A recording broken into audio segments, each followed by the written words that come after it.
اعوذ باللہ من الشیطان الرجیم بسم اللہ الرحمن الرحیم۔ سورہ ابراہیم۔ عظیم اور دائمی رحمتوں والے خدا کے نام سے۔ الف لام را۔ یہ کتاب ہے جسے ہم نے آپ کی طرف نازل کیا ہے تاکہ آپ لوگوں کو حکم خدا سے تاریکیوں سے نکال کر نور کی طرف لے آئیں اور خدا عزیز و حمید کے راستے پر لگا دیں۔ وہ اللہ وہ ہے جس کے لیے زمین و آسمان کی ہر شے ہے، اور کافروں کے لیے تو سخت ترین اور افسوسناک عذاب ہے۔ وہ لوگ جو زندگانی دنیا کو آخرت کے مقابلے میں پسند کرتے ہیں اور لوگوں کو رائے خدا سے روکتے ہیں اور اس میں کجی پیدا کرنا چاہتے ہیں، یہ گمراہی میں بہت دور تک چلے گئے ہیں۔ اور ہم نے جس رسول کو بھی بھیجا اس کی قوم کی زبان کے ساتھ بھیجا تاکہ وہ لوگوں پر باتوں کو واضح کر سکے۔ اس کے بعد خدا جس کو چاہتا ہے گمراہی میں چھوڑ دیتا ہے اور جس کو چاہتا ہے ہدایت دے دیتا ہے۔ وہ صاحب عزت بھی ہے اور صاحب حکمت بھی۔ اور ہم نے موسیٰ کو اپنی نشانیوں کے ساتھ بھیجا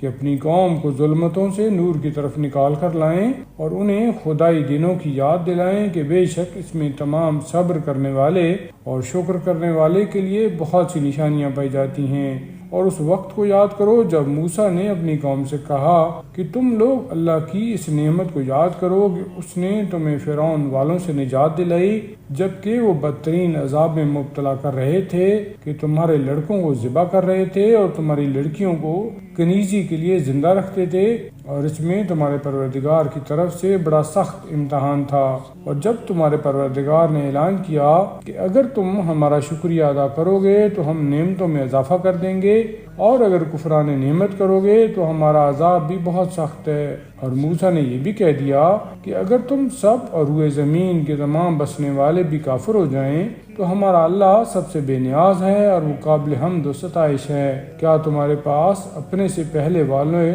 قوم نوح اور قوم عاد و سمود اور جو ان کے بعد گزرے ہیں اور جنہیں خدا کے علاوہ کوئی نہیں جانتا ہے کی خبر نہیں آئی ہے کہ ان کے پاس اللہ کے رسول معجزات لے کر آئے اور انہوں نے ان کے ہاتھوں کو انہی کے منہ کی طرف پلٹا دیا اور صاف کہہ دیا کہ ہم تمہارے لائے ہوئے پیغام کے منکر ہیں اور ہمیں اس بات کے بارے میں واضح شک ہے جس کی طرف تم ہمیں دعوت دے رہے ہو۔ تو رسولوں نے کہا کہ کیا تمہیں اللہ کے بارے میں بھی شک ہے جو زمین و آسمان کا پیدا کرنے والا ہے اور تمہیں اس لیے بلاتا ہے کہ تمہارے گناہوں کو معاف کر دے اور ایک معینہ مدت تک زمین میں چین سے رہنے دے؟ تو ان لوگوں نے جواب دیا کہ تم سب بھی ہمارے ہی جیسے بشر ہو اور چاہتے ہو کہ ہمیں ان چیزوں سے روک دو جن کی ہمارے باپ دادا عبادت کیا کرتے تھے، تو اب کوئی کھلی ہوئی دلیل لے آؤ۔ ان سے رسولوں نے کہا کہ یقیناً ہم تمہارے ہی جیسے بشر ہیں، لیکن خدا جس بندے پر چاہتا ہے مخصوص احسان بھی کرتا ہے،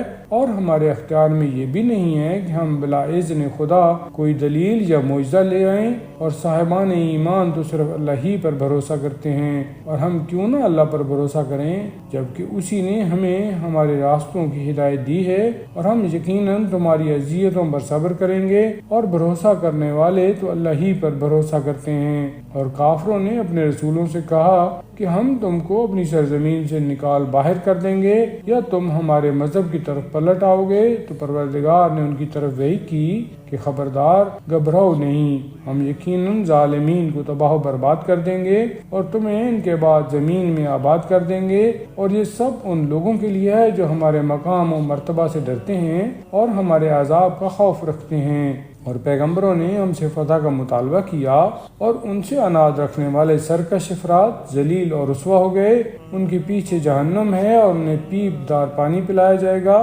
جسے گھونٹ گھونٹ پئیں گے، اور وہ انہیں گوارا نہ ہوگا، اور انہیں موت ہر طرف سے گھیر لے گی حالانکہ وہ مرنے والے نہیں ہیں، اور ان کے پیچھے بہت سخت عذاب لگا ہوا ہے۔ جن لوگوں نے اپنے پروردگار کا انکار کیا ان کے اعمال کی مثال اس راکھ کی ہے جسے اندھڑ کے دن کی تند ہوا اڑا لے جائے کہ اپنے حاصل کیے ہوئے پر بھی کوئی اختیار نہ رکھیں گے، اور یہی بہت دور تک پھیلی ہوئی گمراہی ہے۔